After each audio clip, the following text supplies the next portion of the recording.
Welcome back, viewers. 'Tis I, T-Mill Productions, with yet another helpful, important video about Mustangs.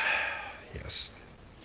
So, as you can tell, I still have not worked on this yet today. Doing other stuff and just kind of putting this off. I just didn't really want to do it, but now's the time to put the training in. So, before I do that, I want to make a quick video of if you are going to be putting an engine into your Mustang that is out of either a Crown Vic, Lincoln Town Car, or a Mercury Grand Marquis. The difference is you'll have to switch over, like as far as parts go and the different things that change from these engines. Even though they're all 4.6 liter engines, there is plenty of differences among them. If anybody says otherwise, I will show you the proof in the pudding. If you have a pickup truck like F-150 or a 250 or a 350 or an Expedition or a Explorer, this will not apply because I'm not sure what all is different on those engines, minus the intake. I know the intake manifold is aluminum and a lot taller. This is just for the other cars with the 4.6 engine. Now, this particular engine, I was told was out of an '08 Crown Vic. I have no clue if it actually was or not. It's definitely out of either a Town Car, a Crown Vic, or a Grand Marquis. So I'm just going to start with the top, work my way down, okay? First thing that is different, the coolant crossover tube. If you can tell, it's like right there, okay? That is different. The Mustang ones come out back over there, so that's different. The hose I have for that, I need to change up because this is the hose. This is the OEM hose that's supposed to go for the crossover tube. Well, it's got to go on there, and right there is where it is. This is way too big to fit that. That's not right at all. So your crossover tube is different, okay? The fuel injectors and the whole fuel rail is completely different. The inlet is on that side for the Crown Vic motors. And then the fuel pressure regulator is in the same spot, but the injectors are a different style injector with a different connector. So that's also different. The alternator and bracket is different, which really doesn't matter if you're using a Crown Vic alternator or anything. You just need the corresponding bracket. The alternator on this engine was shit, so I used the old one off the Mustang motor. Another thing that's going to be different is the facing of the throttle body and plenum. It'll face towards the driver's side, which you can just turn it around. But that was one other thing that you might want to look into is I just used one with the Mustang, just put it on here and it was easier. The front of the engine, for the most part, the timing cover is pretty similar, but there is actually a few bolts that are different on the front cover.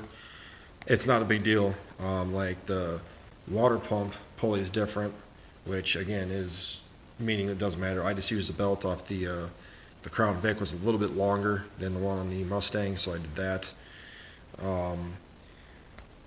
One of the things that I really can't show you, but I can tell you is different, at least on mine, was the motor mounts were different. I had to go out and buy motor mounts because the stud that comes off them to go into the K-member were placed differently on these versus the stock Mustang ones. So I had to change that over. On this particular engine, I went from an automatic engine. There's an automatic transmission bolted up to this to a manual, so I had to get all new flywheel bolts. The flywheel bolts are, I think, like an inch long, whereas the flex plate bolts are a 11/16. I need the longer bolts for it. So I had to go get those. On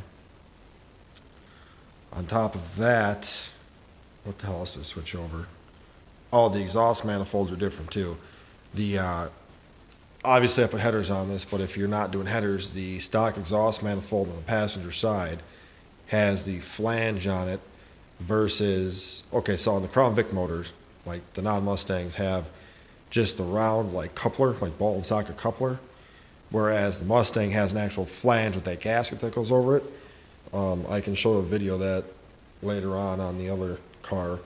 But the manifold on the passenger side is different. The one on the driver's side, it looks the same, but it might be still different. One of the biggest things that I found that was an absolute pain in my ass to do was the oil cooler. Let me get a flashlight here quick. There's one. The oil cooler is different. So, where the oil cooler is right here, okay, you got the bolts right there. That both of it's 4 bolts, okay? The Crown Vic has 2 hoses that come off of it, and it goes to this big long power steering cooler thing that bolts like up over here. Well, you got to take the whole assembly off and put this one on. But right there, you can see where next to the oil pressure sensor, there's like the big boss off of there, right there. That stuck out all the way past that sensor. So I had to cut that off the grinder, grind it off, and then go and buy a new sensor because that's what's left of the old one. It literally snapped off. When I put it on there, I didn't realize that it broke off the rest of that sensor. So you need to get an oil. So you can see the motor mount there. So the motor mounts, I had to grind off that boss at the side of the block to clearance that for that oil cooler. I used a carbide burr and then a hammer and a chisel and broke that right off, and now it, fits just fine. So I had to buy a new oil pressure sensor. The gasket for the oil cooler I had to get. The something else on the bottom of this too that I forget what it was that was different. Oh, that's what it was. Up top, sorry. That was the other thing. Up top here, the Crown Vic has 2 NOx sensors that are inside underneath. You can see the other connector in there. There's NOx sensors inside. There's the Mustang did not have, so you have to just leave these in there. These also, so the Mustang engine, I'm not sure what these are, if this is a NOx sensor itself. If you know, put in the comments. I don't know, but it's a 1-wire connector. The other one over there, I didn't realize these were different, and I threw it out by accident on the old motor, because you can see where the connector is for it. All it is a spade terminal, and it goes to the bolt that's supposed to go there, but I threw that piece out, so that's different too. The sensors are different. The intake manifolds were the same. Trying to think what else. I thought there was something else that was different. The EGR tubes, I believe, were the same. Everything else, for the most part, bolted up. But basically, the gist of it is, the fuel rail is different. The injectors are different. The valve covers are different too. There's no PCV valve on this side. It's just open. So I just have a hose going to both sides. Really doesn't do anything because it doesn't really go anywhere else. I'm sorry, that one goes to the intake. This one goes down to the throttle line. So yeah, so basically, injectors are different. Fuel rail is different. NOx sensors are different. Alternators and bracket are different. Oil cooler is different. The bolts for the back of the motor, if it's off an automatic, will be different unless you have an automatic Mustang. The flex plate bolts will be different. Front cover is slightly different, but I was able to make it work. One bolt right there that holds that bracket on is different and does not line up. So I've only got the 2 bolts in, or the 2 nuts down there holding it in. The motor mounts were different, and that's basically it. It doesn't sound like that big of a deal, but as I was trying to adjust all this stuff, it was like nothing but issues. Like, oh, this doesn't line up, and oh, this doesn't line up, and then like, oh, this doesn't line up either. And so it was just a lot of messing around. But basically, at least now we know what the differences are. Hopefully getting this motor running soon. We'll find out. But yeah, so if you got a Windsor engine, though, like let's say like this was originally a Windsor engine, that is different than a Romeo. Romeos have 11 bolt valve covers. I think some came with 12s. And then the Windsors were all 13-bolt valve covers. Windsors also have an 8-bolt crank. Romeos have 6-bolt cranks. And the timing gears are press-on for Windsor, bolt-on for Romeo.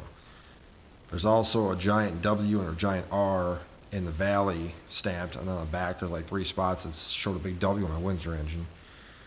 But otherwise, like the typical stuff will bolt up to them, like Mustang to Mustang, except for the flywheels and the flex plates. But so yeah, so I made this video of like the differences. So in case you are switching something over from a Romeo or from a Crown Vic or a Grand Marquis or a town car to a Mustang, you will need to spend some money up front to switch stuff over.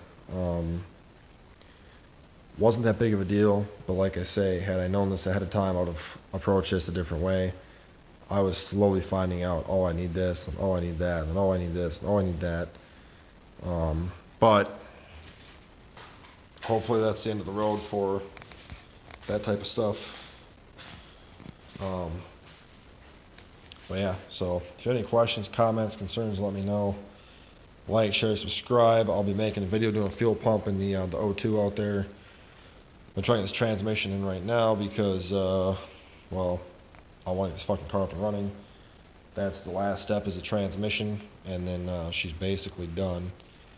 Well, minus the exhaust and the drive shaft, obviously. But I'm hoping to at least crank this over and see if it runs tomorrow. Because once I get this thing done, I would like to get the other car worked on so I can drive all my dang cars. But, oh, other thing I forgot, AC compressor. The AC compressors are completely different. That one was still in the motor from the town car. They are different. The hubs are different on these freaking things. So the AC compressor is different altogether. If your AC works, just keep the old compressor. I just replaced the whole clutch kit in it because my clutch was seized up and it was starting to freeze up and wasn't turning good. So I put a whole new clutch kit in there for the AC compressor, and that fixed it up really good. Other than that, though, everything's basically the same, but there's differences you need to worry about. I also put this hose here. This was way too short to reach the 90 degree that goes in the valve cover. So I got some black hose and just put there to route all the way to the intake, and that worked out well. So that was my fix. But other than that, it's all good though. So like, share, subscribe. We'll talk to you later. Have a good one.